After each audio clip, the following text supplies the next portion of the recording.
একজন জানবাজ পুরা বাংলাদেশ এলোমেলো করে দিতে যদি পারে, তাহলে পাড়া মহল্লায় যদি এরকম হাদির মতো চরিত্রের লোক তৈরি হয়, এই সমাজ পরিবর্তন করা সম্ভব, ঠিক কিনা? একজনের পরিবর্তন দেখেন না, একজনের বিপ্লব দেখেন না।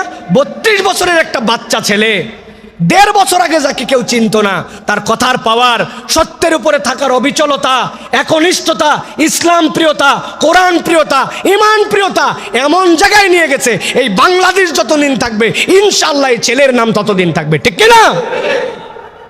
আপনি কেন এরকম নিজেকে চিন্তা করতেছেন না? কেন আপনি দায় সারা চিন্তা করতেছেন? চিন্তা করছে উমুক বিড়ি খায়, খাক। লিডার কেন কথা বলতে পারে না? নেতাগিরি দেখায়, ছবি দেখায়, তেলবাজি মারায়, কিন্তু কোনো পজিটিভ কাজ করতে পারে না। পারে না কেন? ওই বিড়ি করে ঠেকাতে পারে না, কারণ উনি অনেক আগে বিড়ি খাওয়া বাদ দিছে, উনি গাঁজা খায়। গাঁজাখোর কিভাবে বিড়িখোর ঠেকাবে?